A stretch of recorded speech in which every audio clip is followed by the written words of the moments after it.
오늘 2024년 10월 15일 저녁 7시 7분, 화요일.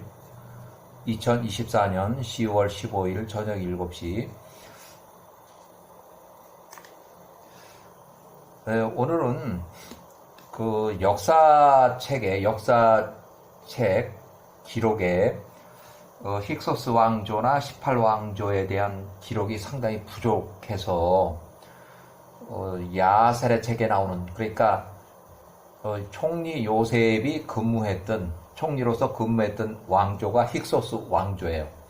그 힉소스 왕조에 대한 그 이민족의 그 출신이 어딘가 그것을 이제 찾아보는데, 힉소스 왕조, 그러니까 이 사람들이 아모리족인데 어디서 왔을까? 가나안 땅에 어디서 왔을까? 그래서 그거를 이제 찾아보는 거예요. 자, 우선 야셀의 책의 10장을 그냥 인용을 해보면, 야셀 책 그 이제 족보부터 좀 따져서 야셀의 책의 10장의 30절부터 에벨의 모든 자손들이 아버지 노아의 아들, 노아의 홍수의 노아의 아들 셈, 첫 번째 셈의 자손들 중 일부 또한 나가서 그들 스스로 성읍들을 건설했으니 그들이 흩어졌던 곳들이며 그들의 성읍을 그들의 이름을 따라서 지었다. 첫 번째 세대 셈의 아들들은, 그러니까 셈, 아시아 민족의 조상이라고 하는 노아의 아들 셈의 아들들은 엘람, 그 다음에 아수르, 그 다음에 아르박삿, 그 다음에 루드, 그 다음에 아람, 이렇게 아들의 이름들이 나와 있고, 그러면 여기 나와 있는 셈의 아들들은 엘람은 엘람 나라, 아수르는 아수르 나라, 아르박삿은 아르박삿이라는 나라 자체가 없어요. 아브라함의 그 조상인데 아르박삿이라는 사람 나라도 못했고, 또 그렇게 후손도 많지 않고, 그 다음에 루드 나라 이름이에요. 아람 나라 이름이에요. 그들 스스로 성읍들을 건설하고 그들의 이름을 따라서 그 모든 성읍들의 이름을 지었다. 그때 셈, 1세대 셈의 아들 아수르가 그의 자녀들과 식구들이 나갔으니 그들의 몸은 매우 크며, 그러니까 덩치가 크다는 얘기예요. 그들이 발견한 땅은 멀리 떨어져 있고 그들이 나간 땅에서 매우 큰 골짜기, 그러니까 강을 만났다는 거죠. 그들이 스스로 4개의 성읍을 건설하고 4개의 도시를 건설하고 그들의 자신들의 이름과 사건들에 따라서 성읍의 이름을 지었다. 아수르의 자손들이 건설한 성읍들의 이름은 이러하다. 니느웨, 아수르가 건설한 도시 이름이 니느웨, 그 다음에 레센, 그 다음에 갈락, 그 다음에 르호보도. 아수르의 자손들은 오늘날까지 거기 살고 있다. 아람의 자손들 또한 나가서 그들 스스로 한 성읍을 건설했고 그들이 그 성읍의 이름을 따라서 그의 큰 형님 장남의 이름을 따라서 우주라고 불렀다. 그들이 거기 가며 우주의 땅이 오늘날까지 이르니라. 자, 그 바벨탑 사건이 난 이후 2년 지났을 때, 바벨탑 사건이 나고 나서 2년이 지났을 때 1896년, 그러니까 아브라함이 50세쯤 돼서, 아브라함이 50세, 기원전 1896년 바벨탑 사건이 나고 2년이 지났을 때, 그러니까 바벨탑 사건은 아브라함이 48세 때 일어났다는 얘기예요. 시날 땅의 왕 니므롯, 암나펠이 90세 때, 암나펠이 90세 때, 니므롯 왕이 90세 때 아수르의 집에서 한 남자가 나갔으니 그의 이름은 벨라라고 하고, 이름이 벨라예요. 벨라가 나가서 발견할 수 있는 곳에서 그의 식구들과 함께 체류하기 위해서 아수르의 니느웨 땅으로부터 나갔다. 그러니까 벨라는 아수르의 니느웨 땅으로부터 나가서 자기가 거주할 땅을 찾은 거예요. 그것이 벨라가 찾은 것이 그들이 소돔 건너편에 평지의 성읍들 맞은편, 그러니까 소알 땅이에요. 소알 땅, 여기가 소알 땅이에요. 그 사람이 일어나서 거기 한 작은 성읍을 건설했고 그 성읍의 그 이름을 따라서 벨라라 지었다. 그것이 소알 땅이니 오늘날까지 소돔과 고모라, 현재는 사해 지하 속으로 매몰된 고대 도시에 이르냐. 그냥 소돔과 고모라 옆에 있는 소알 땅이에요. 아모리족은 가나안 땅이 넓게 거주를 했는데 이 사람들도 아모리족 같대요. 아주 넓게 셈의 가족들이 그들의 언어와 성읍에 따라서 이러하니 그 탑 사건 후에 아브람 48세 후에 땅 위에서 그들이 흩어졌던 후라. 탑 사건이에요. 탑 사건. 이후에 모든 나라 성읍과 노아의 자손들의 가족들이 그들 스스로 많은 성읍들을 건설했다. 그들이 모든 성읍에 나라를 세웠다. 그들이 질서에 의해서 규제를 하기 위함이었으면 노아의 자손들의 모든 가족들이 계속 그렇게 행하였다. 이 아스의 후손 니누에에서 이주해온 이민족이 소알 땅을 거쳐서 이집트의 나일강 하류, 그래 가나안 땅에도 많이 퍼져 살고 있었으니까 나일강의 하류에 셈족들이 대거 거주하면서 결국 소알 땅의 군대가 이집트를 침공해서 외국인으로서 이집트의 함족이 살고 있는 이집트를 통치해서 권력을 잡았다. 힉소스 왕조의 근원이 돼요. 그래서 개인적으로 추정하는 힉소스 왕조는, 힉소스라는 말은 foreign chiefs라서 왕조의 근원은 소알 땅의 땅, 원래는 니누에로부터 이민 온 아스의 후손들이 소알 땅에 살면서 이 사람들이 또 이집트까지 또 공격을 해서 소알 땅의 군대가 이집트 군대 같은 사람들이에요. 야살의 책 46장 그냥 인용해. 야살의 책 46장을 인용하면 46장의 16절, 요셉이 28살일 때 아직 보디발의 집 지하 감옥에 있을 때 술 맡은 자가 복직을 한 후 그 아이 파라오 왕의 큰 장남이 태어난 지 3일째에 힉소스 왕조 파라오가 소알의 땅, 소알의 땅은 롯이 거주하던 소돔과 고모라는 이미 멸망을 했지만 롯이 긴급히 피했던 작은 도시 소알의 땅은 힉소스 왕조의 근본 출신 지역이다. 그래서 힉소스 왕조의 파라오가 소알의 땅과 애굽의 땅의 군대들을 위하여, 그러니까 힉소스 왕조의 파라오 왕이 자기 아들 장남이 태어난 지 3일째에 잔치를 벌였는데 소알의 땅과 애굽의 땅의 군대들을 위하여 그의 관리자들, 군 장교나 간부들, 또 종, 군인들, 사병들을 위해서 8일 동안 잔치를 베풀었다. 힉소스 왕조, 셈족의 이방인 출신의 이집트 통치 권력은 소알 땅의 출신이다. 1896년 아브라함이 50세 때 이제 하란은 불타는 용광에서 화형을 당했을 때 야살의 책 12장에 나오는 그런 내용이에요. 아브라함이 50세 때 아수르의 도시 니느웨에서 새로운 정착지 소알 땅을 찾아서 나온 이주민족 아수르의 후손들이다. 지금까지 역사학자들이 힉소스 왕조의 근원, 출신지를 파악하지 못해서 힉소스 왕조를 제대로 설명하지 못했는데, 힉소스 왕조는 그렇지만 힉소스 왕조 이것은 창세기라든지 안 나와요. 나오지 않아요. 창세기나 야살책에 나오는 이 이름은 안 해요. 용어는 역사책에만 나와요. 역사책에 힉소스 왕조다. 이것은 힉소스 왕조다. 이렇게 명명을 한 거예요.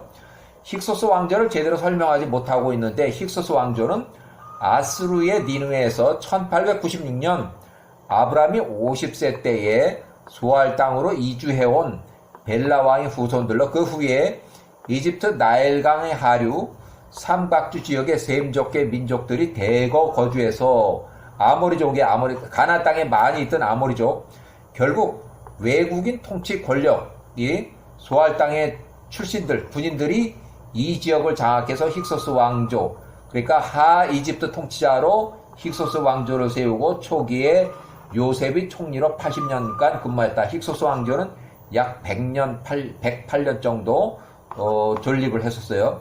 자, 야셀의 책의 46장의 17절에 애굽의 모든 백성들과 파라오의 종들이 그의 아들 장남의 잔치에 참석해서 왕의 기쁨을 나누기 위해서 통치자 왕과 함께 마시기 위해서 나왔다. 통치자 왕이 모든 관리자들과 그의 종들이 8일 동안 잔치를 열며 기뻐하였다. 그들이 8일 동안 모든 종류의 악기들 탬버린으로 흥을 돋우며 통치자 왕의 집에서 춤을 추었다. 그래서 힉소스 왕조에는 셈족이 이방인 출신의 이집트 통치 권력으로 외국인이 통치를 하는 거예요. 그렇지만 그 이집트 사람들은 검은색 피부예요. 소알의 땅 출신 1896년 아브라함이 50세 때 아수르의 도시 니느웨에서 나와서 새로운 정착지 소알 땅을 찾아서 나온 이민족, 개인적으로 추정하는 힉소스 왕조. 힉소스라는 말은 foreign chiefs, 왕조의 근원은 소알 땅의 니느웨 땅으로부터 나온 소알 땅의 아스르의 후손들이다. 그러니까 소알 땅의 군인들이 이집트 땅을 침공해서 이집트 그 하이트를 장악을 한 거예요. 그래서 소알 땅의 군인이나 이집트 땅의 군인들을 위하여 그래서 이 8일 동안의 잔치가 열린 거예요. 자, 1869년 1869년 롯이 69세 때 베델과 소돔과 고모라 지역의 남남쪽으로 이주했을 때 개인적으로 야셀의 책에서 인용한 소돔과 고모라 지역의 이주자들을 설명하는데 바벨탑이 아브라함이 48세 때 바벨탑 사건이 났고 아브라함이 50세쯤 2년이 지나서 50세쯤 1896년 아브라함이 50세쯤에 아수르의 집에서 한 남자가 나갔으니 그 이름은 벨라이며 그가 나가서 발견할 수 있는 곳에서 그의 식구들과 함께 체류하기 위해서 아수르의 니느웨 땅으로부터 나갔으니 그가 소돔의 건너편 평지의 성읍들 맞은편까지 이르고 그들이 거기 소알 땅에서 이주해서 살면서 이제 도시를 건설했다. 이렇게. 자, 이렇게 해가지고 일단은 요셉이 술 맡은 관원장의 꿈을 해몽하다. 그래서 요셉의 실수가 나오고 이집트의 파라오 왕의 장남이 요때 출생했다. 그러니까 이집트의 파라오 왕, 이 사람이 힉소스 왕조의 왕이에요. 이 사람이. 그래서 이 사람이 요셉을 총리로 이제 이끈 사람이에요. 자, 야살의 46장을 읽어보면 그때 요셉이 28살일 때 여전히 애굽 땅에 있는 감옥집 보디발의 집에 힉소스 왕조 왕궁 내에 경호대장 보디발의 지하에 지하 감옥에 왕궁과 관련한 고위직 공직자들이 감금되어 있었다. 그때 파라오 이름이 이거예요. 파라오가 시중을 드는 자들 그 앞에 서 있었으니 술 맡은 집사들과 빵 굽는 자들이 수작으로 애굽 통치자 왕에게 속한 자들이었다. 술 맡은 집사가 통치자 왕이 마실 와인의 통치자 앞에 놓였고 빵 굽는 자가 통치자 왕이 먹을 빵을 통치자 왕 앞에 진열하였다. 이에 힉소스의 왕자 통치자 왕이 와인을 마시고 빵을 먹었다. 그와 종들과 관리자들이 통치자 왕에서 상에서 같이 먹었다. 그들이 먹고 마시는 동안에 술 맡은 집사와 빵 굽는 자가 거기에 있었다. 파라오의 관리자들이 보니 집사가 가져온 술에 날파리들이 많고 빵을 굽는 자의 빵 안에 니트의 돌, 검정색 하여 화산암인지 모르지만 그런 돌들이 있더라. 시위대장 보디발이 파라오의 관리자들을 시중드는 수행원으로 요셉을 임명하였다. 요셉이 27살부터 요 사람들을 관리하라. 이 사람들은 요셉이 27살일 때 이제 감옥에 들어온 사람들이에요. 술 맡은 자들하고. 파라오의 관리자들이 거의 1년 동안 감금되어 있었다. 1년이 다 되었을 때 그 둘이 감금되어 있는 곳에서 그 둘이 한밤에 꿈을 꿨는데 아침에 요셉이 28, 그러니까 요셉이 이 사람들 벌써 1년 정도 수종을 들었을 후에요. 그들이 평소처럼 시중들로 그들 앞에 나갔는데 그들이 안색을 보니 안색이 실에 빠져서 슬퍼하고 있더라. 요셉이 28살 요셉이 그 술 맡은 자와 그 빵 굽는 자들에게 묻되 왜 오늘 당신들의 안색이 슬퍼 보이며 시리에 빠져 있습니까? 하니 그들이 요셉에게 말하되 우리가 한 꿈을 꿨는데 그것을 해석해 줄 자가 없도다 하니 이에 요셉이 그들에게 말하되 내가 당신들에게 간청하오니 당신들의 꿈을 나에게 설명하시오. 엘로힘께서 당신들이 원하는 대로 당신들에게 평안한 해몽을 답을 주실 것입니다. 이에 술 맡은 자가 자신의 꿈을 요셉에게 설명하면서 말하되 내가 나의 꿈에서 내 앞에 큰 포도나무가 있는 것을 보았고 내가 그 포도나무에 세 개의 가지가 그러니까 나뭇가지가 있는 것을 보았는데 그 포도나무가 빠르게 꽃을 피우며 높이 자라더라. 그 포도송이들이 익어서 포도가 되었다. 내가 그 포도들을 취하여 그것을 컵에 담고 그것을 파라오 왕의 손에 드리니 왕이 마셨다라고 하니 이에 요셉이 그에게 말하되 그 포도나무의 세 가지는 3일입니다. 3일 안에 왕이 당신을 빼내어 당신의 자리로 복직을 시킬 것입니다. 당신이 그 술 맡은 집사로 있을 때와 같이 통짜 왕이 마실 술을 당신 통짜에 드리게 될 것입니다. 나로 당신의 목전에 은혜를 입게 하사 당신이 평안할 때 파라오 왕 앞에서 나를 기억해 주소서. 내게 친절을 베푸소서. 나를 이 감옥에서 빼내어 주소서. 내가 가나안 땅에서 납치되어 이곳에 노예로 팔렸음입니다. 나의 주인 보디발의 아내 젤리카에 관하여 당신이 들었던 것 소문 역시 거짓입니다. 그들이 나를 아무 까닭 없이 이 감옥에 가두었습니다.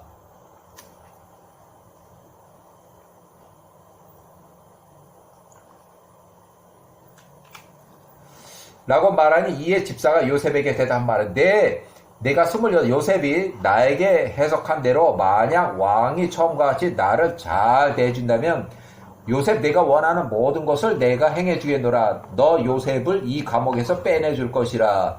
술 맡은 집사의 꿈을 요셉이 정확하게 좋게 해석하는 것을 빵 굽는 자가 보고 그 또한 요셉에게 다가와서 그의 꿈 전체를 설명하였다.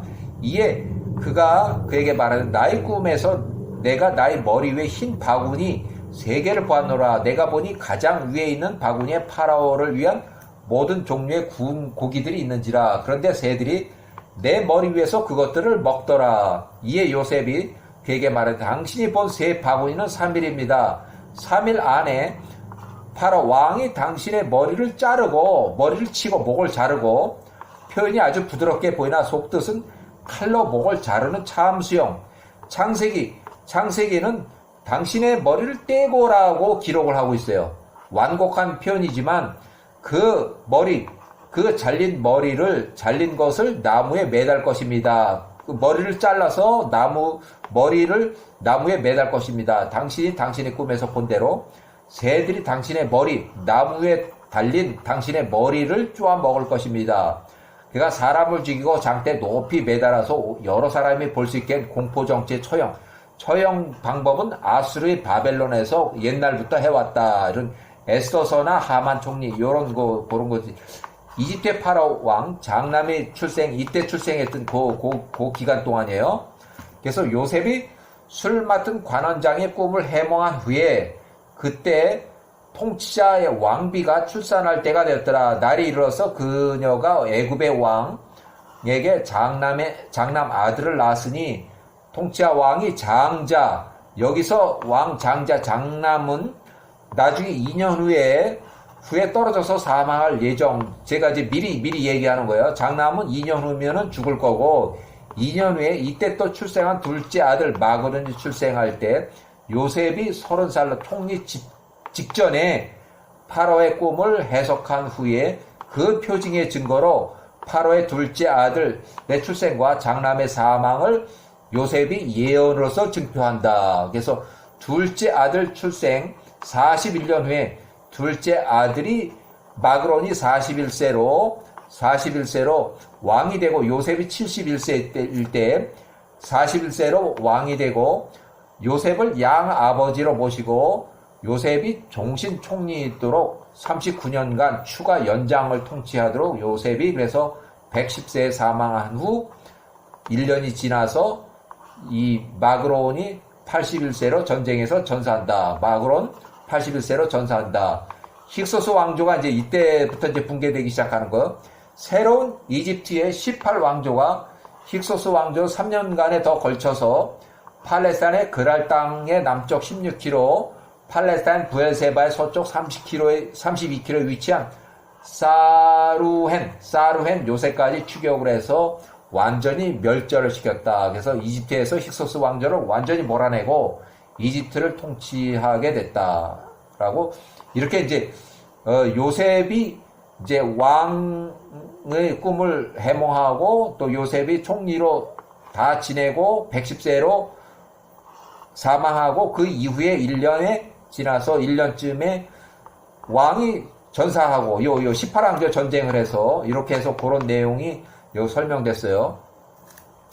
자, 요셉이 30세부터 71세까지 힉소스 왕제 총리로 때 이집트의 파라오 왕이 사망을 하면서 둘째 아들 파라오 마그론이 41세로 이제 요때부터 통치를 하는 거예요. 그때 요셉은 요 후반기 힉소스 왕제 총리로서 요셉이 110세 때까지 총 80년 동안 평생 이집트의 총리로 재직한다. 그래서 힉소스 왕제 수도는 아바리스고, 아바리스는 람세스, 조안, 그 다음에 따니스, 힉소스 왕제 수도 나일강의 맨 우측 동쪽으로 지류 하류 해안가 근접 도시고, 고센 지역 중심부까지 큰 하천이나 강이 없었고, 고센 지역까지는 약 37km 거리고, 출애굽 출발지까지는 약 24km 거리다. 관련 자료 출처는 이스라엘 역사의 두 번째 판, 요 사람이 저자고, 그 다음에 출판사가 있고,